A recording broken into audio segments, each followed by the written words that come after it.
Hey, what's going on, comic fans? It's Mr. Q Comics, back with another comic haul video. This is another older haul video that I never got around to showing off. It's a bunch of books I grabbed from my local shop.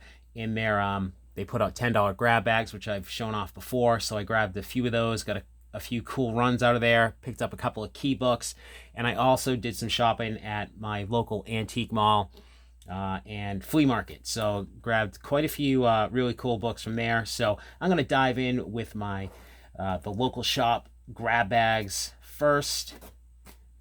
And this isn't everything. I just kind of cherry picked out what I wanted to show off here because I really buy probably way too many of their grab bags, but they are completely addictive. You get like 7 to 10 books, and it's $10, and they usually put some good keys, and a lot of their non-winner bags are still pretty phenomenal. So first off, got the War of the Gods series from 1991 with George Perez story, cover and art. I think Chris Sprouse did pencils on one of these. I think there's a couple different covers to these.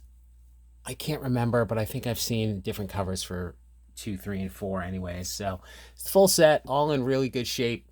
I know for a while, number 1 was hot a year or two back due to the Wonder Woman movie, but still great George Perez art, and they're all probably VF near mint condition. So pretty happy to get the complete set. That's what I like the most about their grab bags. I used to like just the random one-off books, but they always put together runs or, complete mini-series, and I realized, what, I like that much better. You'll pull out a bag and it'll have like those Marvel 1980s mini-series, and you get all 4 parts. So to me, I'm like, that's, what, that's great, actually. It allows you to, it gives you the opportunity to actually complete runs right there. Sometimes it's just 7 books straight through on whatever series, so much better, I think, than a bunch of just random books. Next one we got, and these are pretty beat up, but we got some Avengers Bronze Age, number 193. You can see it's really rough, but again, these work out to like $1.50. 194.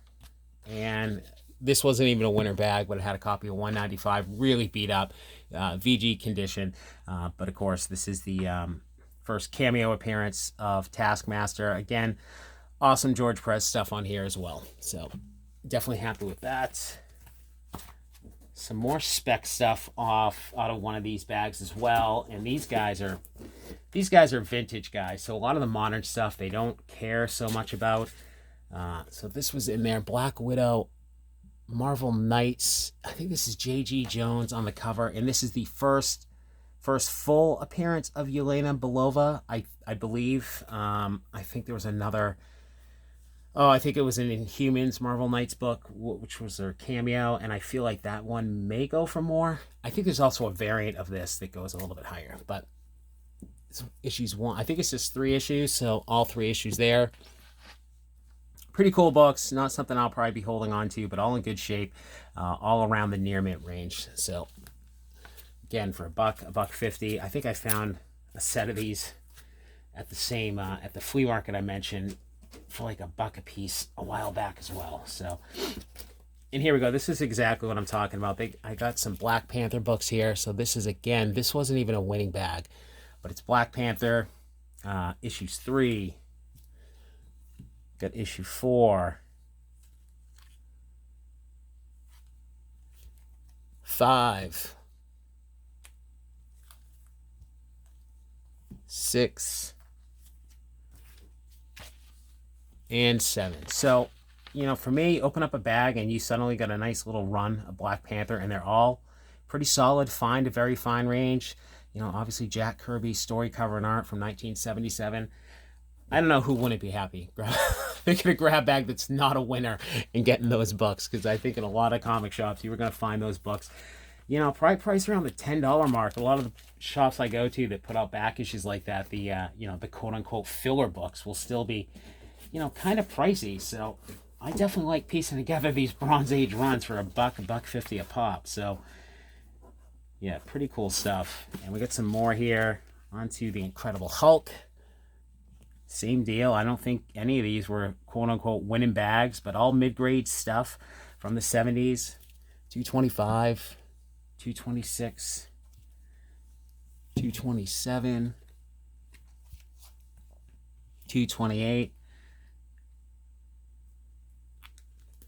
I think 228 is the second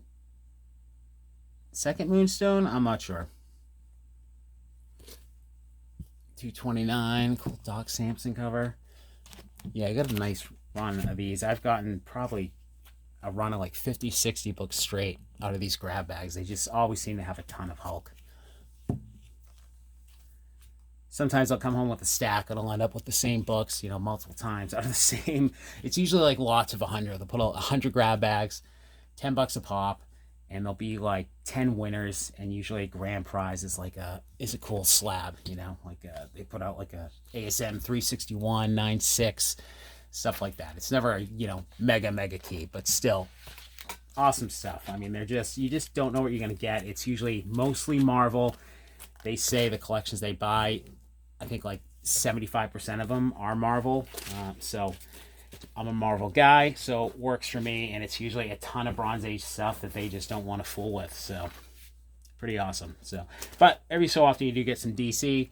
One of them, again, wasn't even marked as one of the you know, grand prizes, but OMAC #1, Jack Kirby.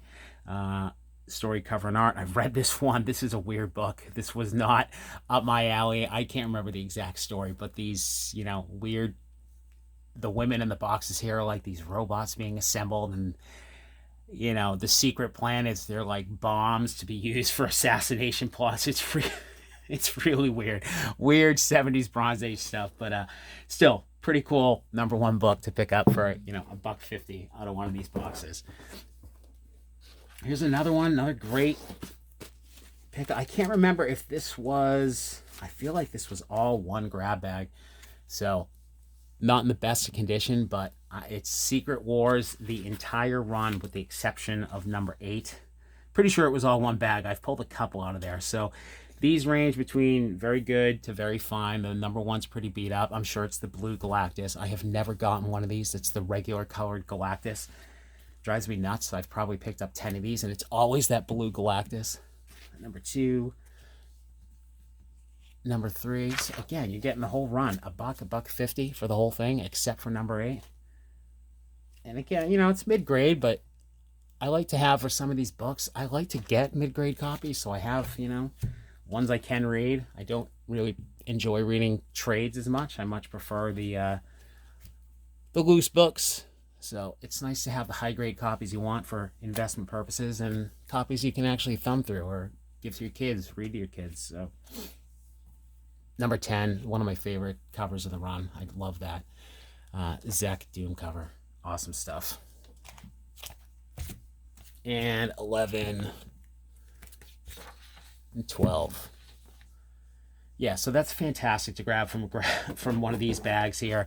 And I think still people think, you know, the Secret Wars eventually will show up as a storyline at some point in the MCU. And I'm sure at some point it will. So I've been grabbing these when I find the Secret Wars series. I have definitely been stocking up on them. Trying to get the, you know, full runs of them when I can. So I probably have 4 or 5 complete runs, maybe more at this point. So, all right, let me put these guys back. And I think a couple more. Let me see, a couple more grab bags here. Some Bronze Age, Superman's girlfriend, Lois Lane.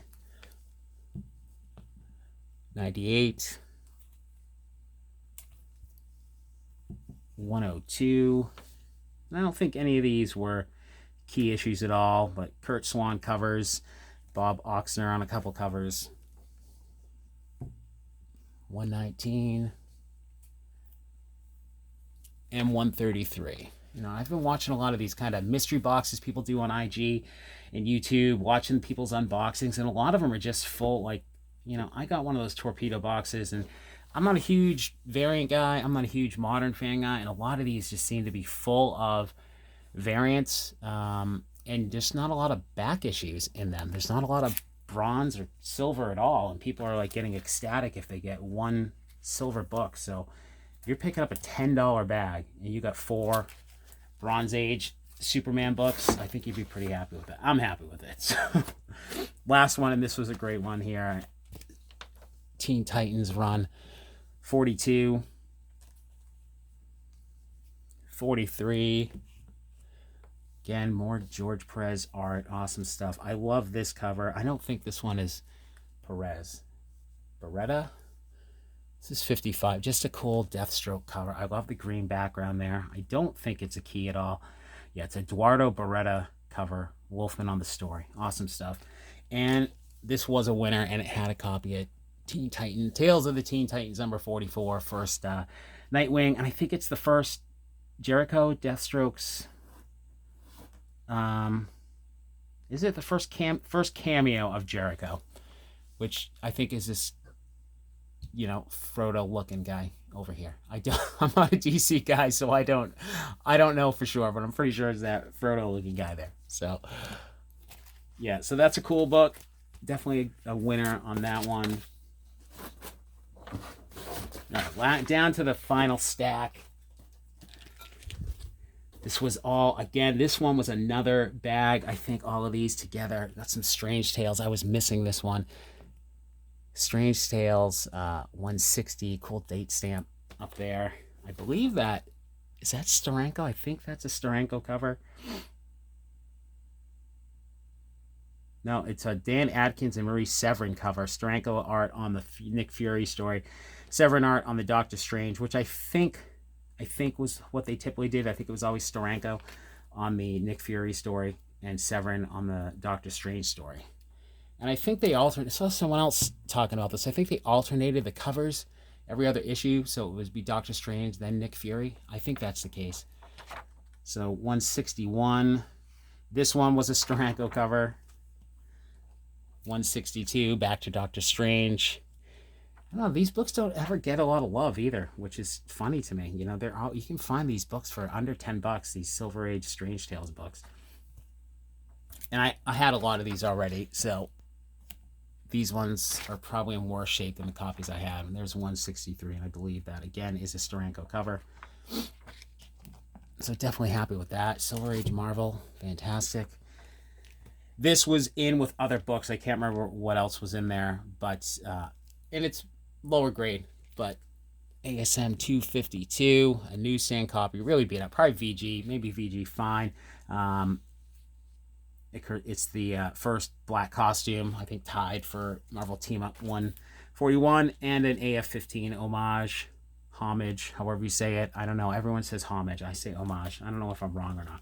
But anyways, that's always a great book to pull from a grab bag.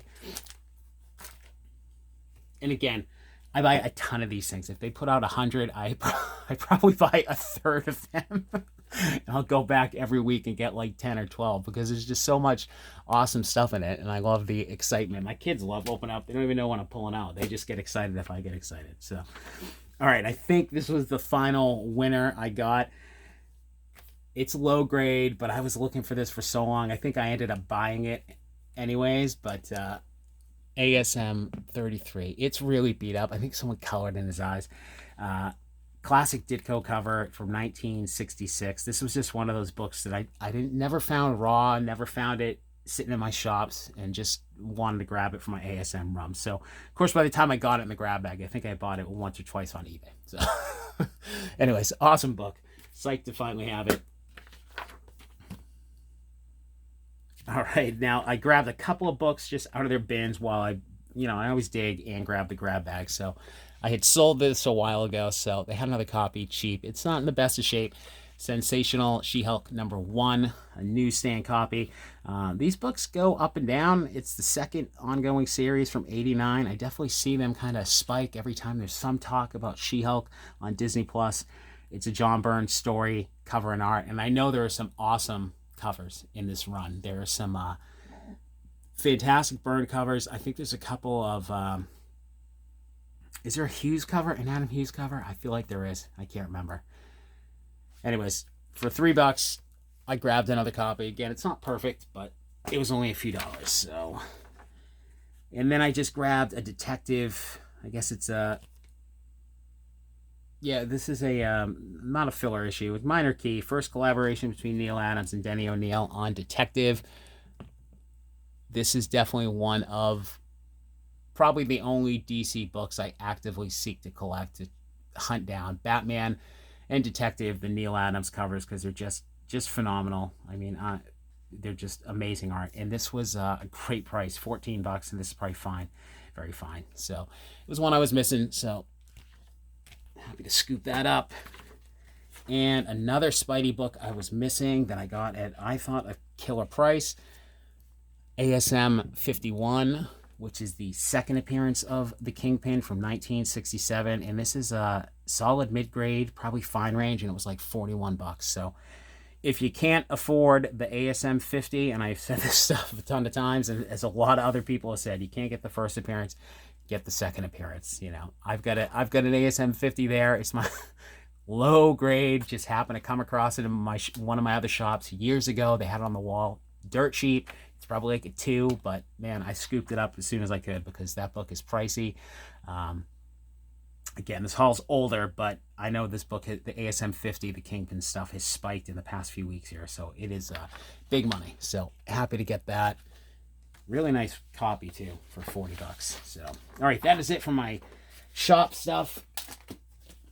Onto the antique mall / flea market. They are side by side, so it's 2 antique shops. They're consignment shops, so it's all vendors on consignment right across the street from each other on opposing corners. And there's an outdoor flea market that people set up at. So when I go, if it's warm enough weather, if it's not raining, I love to check out the flea market first, because you can find some great stuff there. Not just comics, but you know, whatever, toys, neat stuff from your childhood. I love finding it. And then I hit up both antique shops. There's one particular dealer at one of the shops that's always top notch if he's got stuff in there that I haven't picked through. So I try to not go too often because he doesn't put stuff in too often. So I managed to get a couple books off one of the other dealers that I'll go through his stuff and the prices are just obscene. It wasn't this one, but this is Marvel Superheroes number 25. Just a cool Submariner cover, nothing special. Mid-grade, I think this was like $5. I think it's Neymar joins the Brotherhood of Evil Mutants briefly. It's a Kirby cover, Stan Lee story. Kirby. All right, this was the book I got, surprisingly, from the other vendor, who just aggravates me when I can't help. Everything's always 20% off, but the price tags are just insanely expensive. And there's like never bags and boards. They're just in old bags, and he'll have books that are like $150, and they're just in this 50-year-old bag and no back and board. It drives me nuts. You're asking $150 for a book, and you can't pony up the 10 cents for a bag and board to protect it a little better. It drives me crazy. Sorry, little rant. Anyways, Fantastic 465, first Ronan the Accuser. It's low grade. It was $15. This book used to be expensive at one point, and now I see it on the cheap all the time. I think I showed off a real beat-up copy I got for $1 in one of my last videos. But whatever, it's a Fantastic Four key. Cool book. Again, you know, Jack Kirby, cover and art, Stan Lee story. So happy to get that. Let's see, losing my place. Okay, so this was I think all of this stuff came from the other guy. He's got like books that are out on a shelf, and then he's got a case now. So the case is where he normally loads the better stuff, but you can still find good stuff in his other. He's got like 2 booths. So the stuff that's loose, you can still find some good stuff. But the stuff in the case now is where he'll mix in Golden Age and things like that. So he had a couple of Batman books. This is just low grade. It was only a few dollars, so I grabbed it. I can't even see what issue that is. There it is, 196, really low grade, but Batman, Silver Age stuff. This was awesome, just this awesome Joker cover. Again, low grade, it's 159. I think it's Sheldon Moldoff. Is that how you say it? Moldoff, from 1963. I just grabbed it because it's a Joker cover. It's that kind of goofy DC Silver Age stuff. So I definitely love that stuff. So I think that was like $12, $14, something like that. So cheap, couldn't leave it. All right, the last few. So I've got 1 Marvel Silver Age, and the last 3 are Golden Age books. And this guy, the Golden Age stuff, this guy, when he puts it out, it's really reasonably priced. So, all right, the Marvel Silver is Submariner, number 8. Pretty good shape. What did I pay for this? I think it was $20. It's probably VG, fine. Classic battle between Submariner and Thing. And it's a John Buscema cover and art, Roy Thomas story. And this obviously looks it's really reminiscent of the Fantastic Four 112, which is Hulk and Thing, which I much prefer that cover, but still one of those cool, just a black background and two heroes going at it. So happy to grab that. And these books, the final three, very excited to get these. Golden Age is so tough to come by. I have definitely been, I love to hunt for the kind of the good girl covers. Really cool stuff. So he had these out, and again, really reasonable. The first one I grabbed, Rangers comics, number 40, and these are by Fiction House. So there's just a ton of great, and I don't know anything about Golden Age. I am a totally green. I'm relying on a lot of other YouTubers I watch, but this Fiction House puts out a lot of great good girl covers. So this is probably in the very good range. This was like $24. It's a Bob Luber cover and art. This series I really like. Wings number 73. Now, I was doing some digging on this, and this looked to be, to me, the first, what I'll call the good girl cover. Most of them just seemed to be regular war theme, but it was 73. From what I saw, anyways, it looked like it was the first time they actually started putting like a female protagonist on the cover, and they kind of get more and more,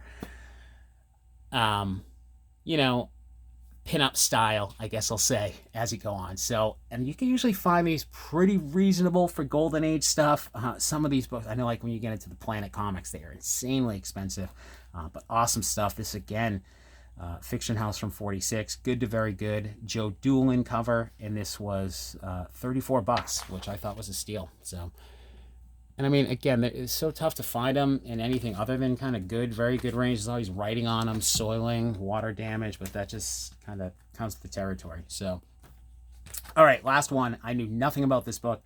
I just saw his notes on it. I thought it looked to be in pretty good shape. I don't typically collect war stuff.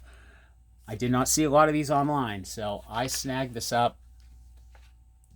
It's Ship Ahoy, which I think is just a one-shot. It's an L.B. Cole cover from 1944. Pretty sure it's the only issue from Spotlight Publishers. Really weird, it has only a single staple. Big, thick book. This is probably mid-grade, VG fine. I mean, you can see it. It is in pretty good shape for a book from the 40s. And the ones I saw, people were asking a couple $100. I got this for $32. He had that in his shelf. I just saw, there's no internet connection in this place either. So a lot of the stuff, it's really tough to research if you don't know it. But I knew enough that for $30 to pick up a 1940s book, L.B. Cole cover, that was a steal. So psyched to get that. They're so tough to come by. I mean, you got to do a lot of shopping on eBay or know a lot of Golden Age dealers in your area. So when I find them in that shop, I definitely scoop them up when they're, under $50 for sure. So that is it, guys. I hope you enjoyed the haul. If you do, please like, subscribe, hit notifications down below, and I will see you guys all soon. Thanks.